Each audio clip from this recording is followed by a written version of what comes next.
காற்றுக்கு சின்ன சின்ன கம்பெல்லாம் கிடக்குமா, அதெல்லாம் பெருக்கி இல்லையே. ஆஹா, யானையா போயிடுச்சா? சில அட்டையெல்லாம் கடிச்சா ரொம்ப வேதனையாக இருக்கும், அலர்ஜியாக மாறிடும். கால் கையெல்லாம் கடித்து சில பேருக்கு அந்த காலெல்லாம் அழுகிற ஸ்டேஜுக்கெல்லாம் வந்திருக்கு. காற்று மோசமானதுங்க. மழையை விட இந்த காற்று தான் ரொம்ப மோசம்.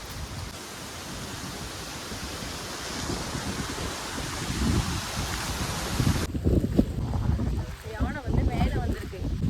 கால் தடுத்து பாருங்க. இந்த தேயிலை செடி வழியாக வந்து யானையோட கால் தடுத்து பாருங்க. இத்தனை மாடு பார்த்தீங்களா?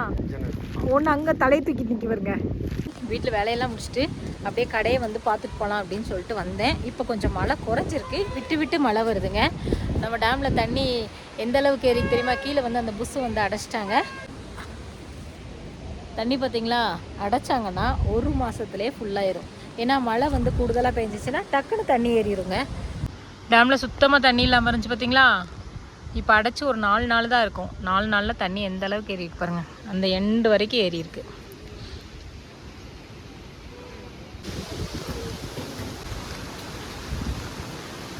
காற்று சரியான காற்று. மரம்லாம் அங்கங்கே ஒடிஞ்சு விழுது.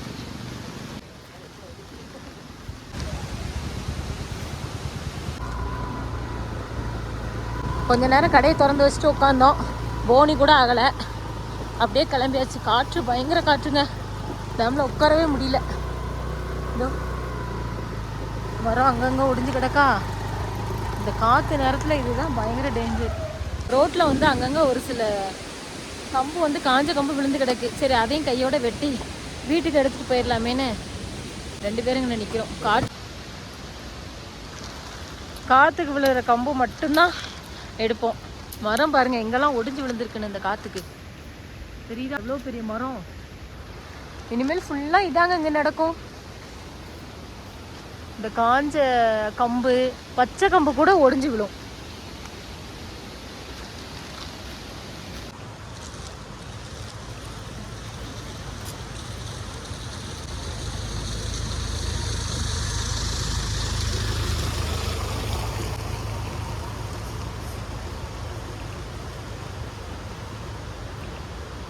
பார்த்துக்கோங்க, இது ரொம்ப அட்டை கிடக்கும்.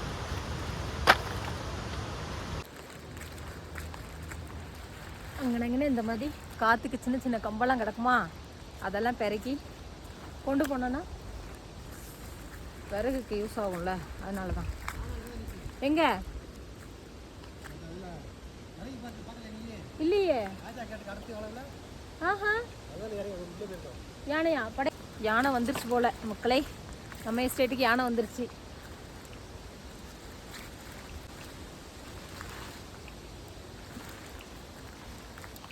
மழை நேரம் நமக்கு விறகு அதிகமாக தேவைப்படுது பார்த்தீங்களா? அதனால் அந்த ரோட்டில் கிடக்கிற இந்த சின்ன சின்ன கம்பெல்லாம் வெட்டி கொண்டு போனால் தான் சரியாகும். குளிருக்கு தீ போடாமலும் இருக்க முடியாது. நீங்கள் அதை வெட்டுங்க, நான் அதை எடுத்து வரேன்.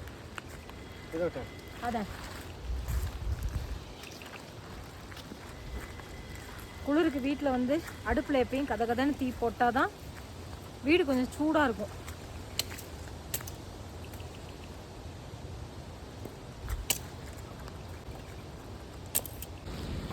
அட்டை ஏறிச்சு.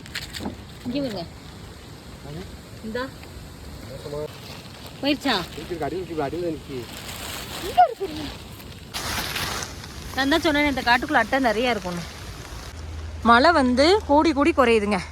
கொஞ்ச நேரம் மழை பெய்யுது, கொஞ்ச நேரம் வெறிக்கி காற்று தான், சரியான காற்று. இப்போ நம்ம கையிலே காலில் ஏறாமல் இருக்கிறதுக்கு எனக்கு தெரிஞ்ச அளவுக்கு மருந்து கிடையாதுங்க. உப்பு தண்ணி கை காலில் தேய்ச்சி நம்ம வெளியே இறங்கினாலும் மழையில் நனைஞ்சிருவோமா, அப்போ வந்து அட்டை வந்து ஏறிடும். சில அட்டையெல்லாம் கடித்தா ரொம்ப வேதனையாக இருக்கும். இது கடிச்சிச்சின்னா சில பேருக்கு அது அலர்ஜியாக மாறிடும். கால் கையெல்லாம் கடித்து சில பேருக்கு அந்த காலெல்லாம் அழுகிற ஸ்டேஜுக்கெல்லாம் வந்திருக்கு. அந்த மாதிரி விஷமான அட்டைப்பூச்சிலாம் இருக்கதாங்க செய்யுது. இப்போ இதை கையோடு வெட்டி கொண்டு போனோம்னா பரனில் அப்படியே அடைஞ்சிடலாமா, அதுக்கு தான். எங்கே தெரியுமா இருக்குது?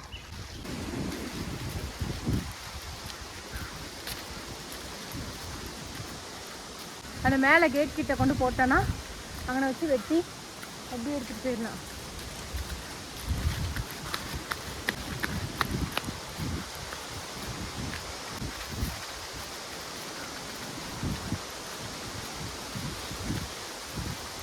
காற்று மோசமானதுங்க.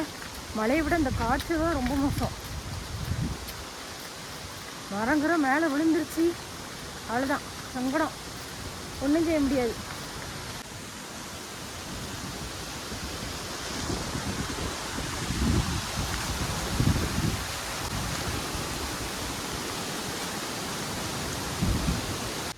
இந்த பழத்தில் தான் யானை நிற்கான்.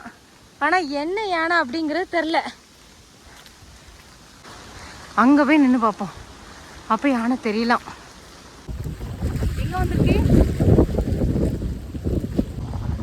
யானை? வந்து மேலே வந்திருக்கு.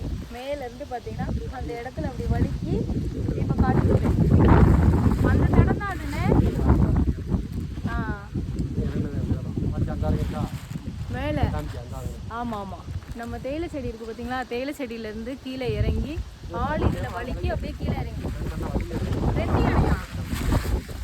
2 யானை வந்திருக்கு.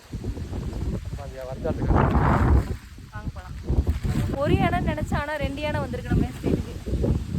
கால் தடத்தை பாருங்க, இந்த தேயிலை செடி வழியாக வந்து யானையோட கால் தடத்தை பாருங்க.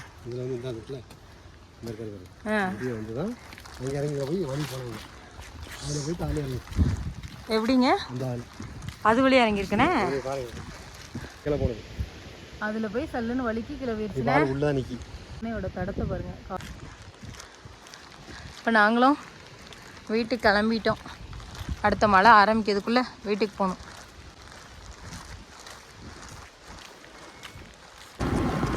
யானை அந்த பள்ளத்தில் தான் நிற்கிது. அன்னைக்கு காட்டு மாடு பார்க்குறதுக்கு ஒரு இடத்துக்கு போனோம் பார்த்தீங்களா, அங்கே நின்று பார்த்தா தெரியுமா அப்படின்னு சொல்லிட்டு பார்க்குறதுக்கு வந்தோம்.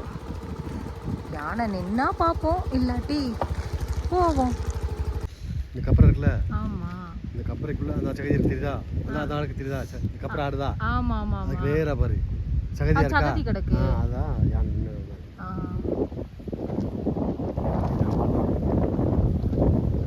சரி இல்லைன்னா போவோம் நம்ம. காட்டுக்கோழியோட சத்தம் தான் இது.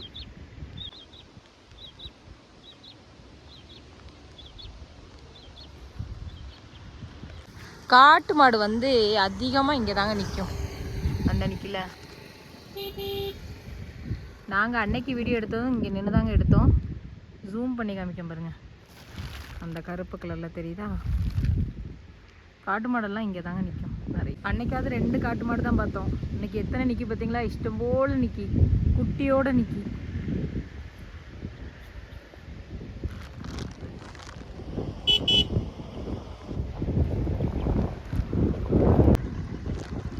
நாங்கள் நிற்கிறது ரோட்டில் நிற்கிறோம். ரோட்டில் இருந்து நின்று பார்த்தாலே நல்லா தெரியுதுங்க. எத்தனை மாடு பார்த்தீங்களா? ஒன்று அங்கே தலை தூக்கி நிற்க வருங்க, பார்த்துட்ருக்கு. எல்லாம் புல்லு மேய்ஞ்சிட்ருக்கு. குட்டியோடு இன்றைக்கி நிறைய இருக்குது. இன்றைக்கி காட்டு மாடு பயங்கர ஸ்பீடாக ஓடுது. காட்டு மாடு ஓடிடுச்சு எல்லாம். இங்கே தான் அந்த காட்டு மாடு ஃபுல்லாக நிற்கும். இந்த ஏரியா ஃபுல்லாக நிற்கும். யானையை காமிக்கலான்னு நினச்சோம், காட்டு மாடை பார்த்தாச்சு. 6-7 காட்டு மாடு நிற்கிது.